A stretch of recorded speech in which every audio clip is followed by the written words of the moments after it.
Hey. Oh. It's your boy Addy, man.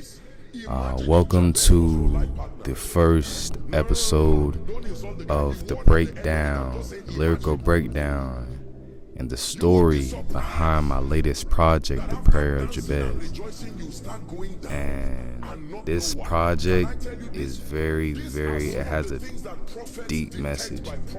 Deep message. It has double entendres, triple entendres, all kinds of entendres, similes, hyperboles, metaphors, and just like not even pressing play, just everything you see, like with the titles, the order of the songs, the visuals, all that in one so far.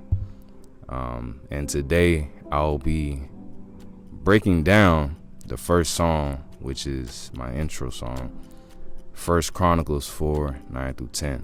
So without further ado, let's get into it. Alright, so 1 Chronicles 4, 9 through 10, that song, the intro, man, I've actually captured a screen recording of this sermon, this pastor who, he was breaking down the story of the prayer of Jabez. And the prayer of Jabez is a prayer that is located in the Bible.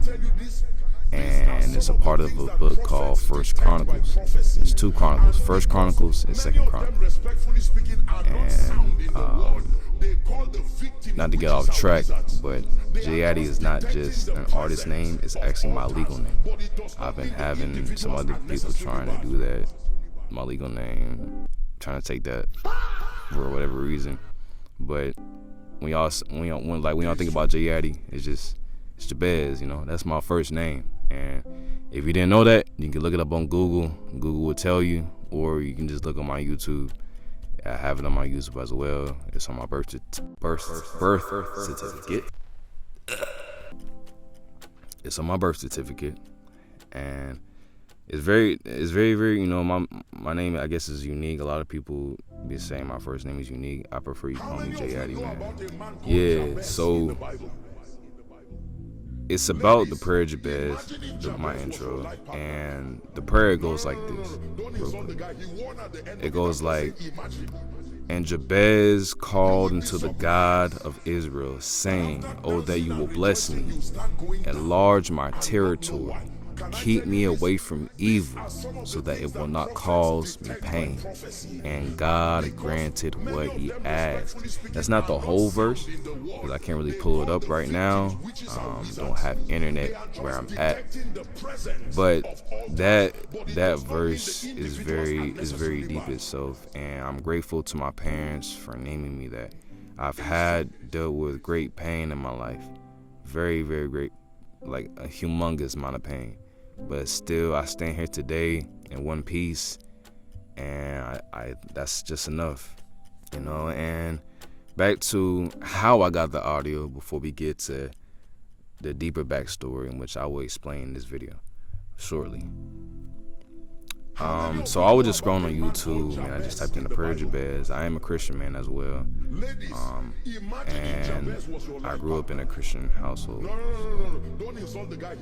I recorded the video, right? It was a sermon by this pastor. I guess he's popular, he's famous, in which I don't know why pastors would be famous, but I have nothing against that. And I hope he sees this video, because he really inspired me to make this album itself. But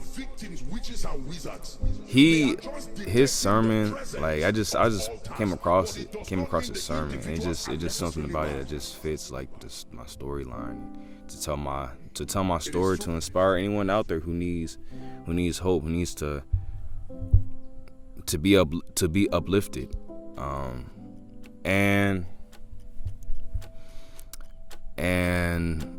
I decided to screen record his sermon, and my intentions was only to just inspire my fan base, and I just pitched it down a little bit, and that's how I did it. I screen recorded it on my phone, Then I put it on my computer and on Logic. I use Logic Pro for all the mixing engineers and tech savvy people who watching. And I just pitched it down, and did my other stuff on there to make things work. Added some music and just to give you guys that, that nostalgic, that mysterious feeling, of that curiosity, wanting to lean into the realm, of J Addy, trying to step in, trying to hear his story, not step in his shoes, because I deal with a lot of pain. So one thing I won't do is try to make music that gives off bad energy, and it's all good, it's all positive vibes, it's all good energy with me, even if it seemed like it's bad energy, man. I told you, my purpose is to uplift the unlifted. You feel me? In Christ. You gotta add that at the end, because that is what I do, and that's what I'm unapologetic about. So, and it's not a matter of religion, it's a matter of improving your relationship, but that's enough of that.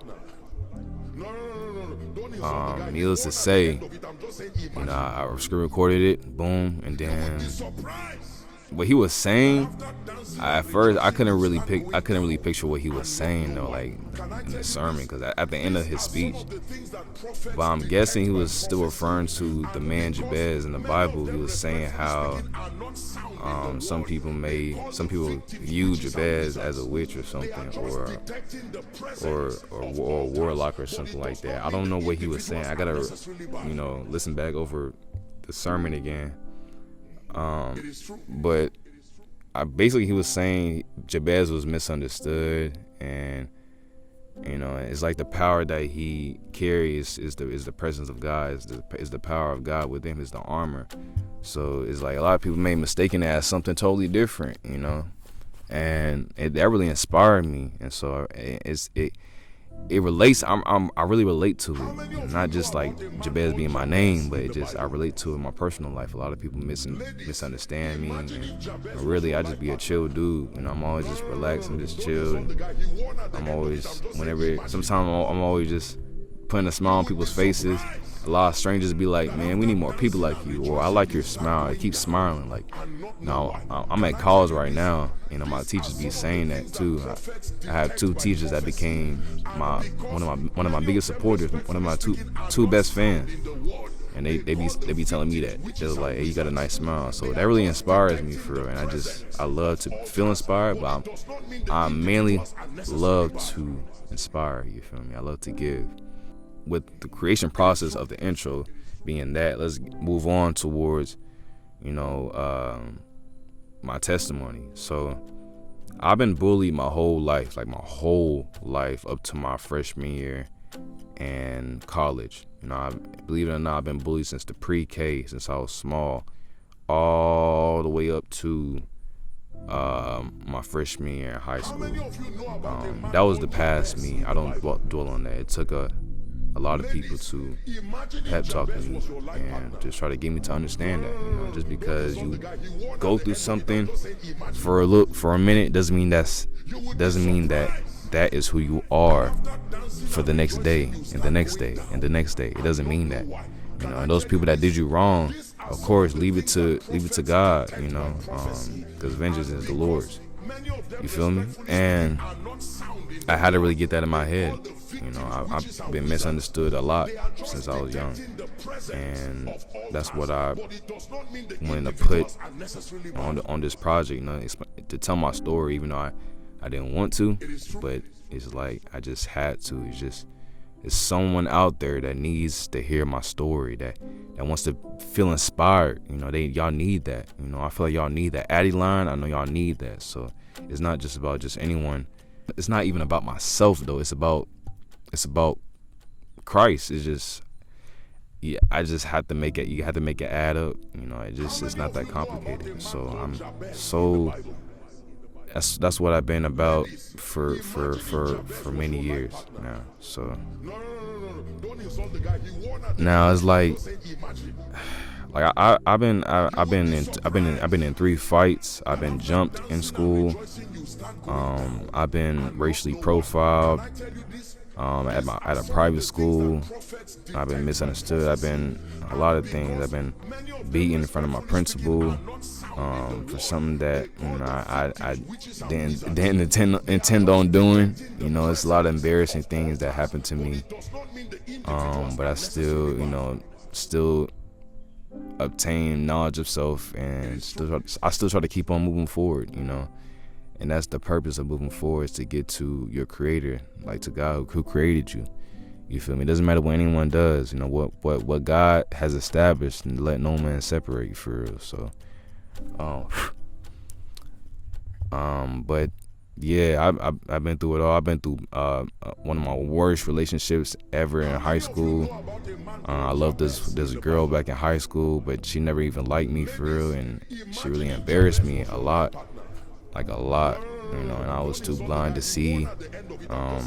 I hung out with friends who never really thought for themselves, but they were trying to tell me how to think for myself, and I never agreed to it. And that's why I lost a lot of friends. I don't have any friends now. Well, nowadays I do. I have very few. But back then, I had a lot of friends, and I just had to let go. They were leading me in the wrong direction. So I had to adjust, and I had to keep moving forward. And so I really, in reality, I really was suffering physically, on a spiritual note, and mentally. I just be chilling, but I guess people make your life hard, and that's one thing about life that I look at it as, like, it doesn't mean that you're a bad person. It's not always you. It's just them. Sometimes you just gotta just be direct. And sometimes that's just it. Life is not really hard. It's just people that make your life hard. And once you get to that point where you're tired, and that's another song that's on my project, that also explains this reason of me dealing with a lot of pain, because I'm just tired. What was that? Oh, snap. Just don't say goodbye, goodbye, goodbye. Our hearts can stop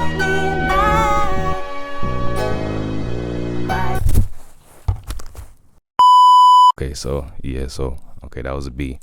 You see, now I'm kind of nervous to sit down. Back to what I was saying, sometimes people make your life hard. But don't let that separate the love that you have for God. You know what I'm saying? The love you have for God is priceless. It's definitely priceless.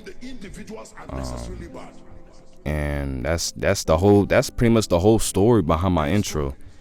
And he spoke for me. The sermon, he spoke for me. And so now I wanted that intro for me to speak to you, to my fan base, to the people, you know what I'm saying? To people on the Addy line, man, for everyone. So, but that'll be the end of the meaning of this video for the first song, First Chronicles 4:9-10, man. If you want to find this project anywhere, it is out now on all platforms. The Prayer of Jabez by Addy. And it's also out on a platform called even.biz. And but that'll be the end of this video. Click like, comment, subscribe, tell your family about Addy, man. And go ahead and keep streaming the project. It's doing really, really well. And without further ado, it's your boy Addy. Let's go.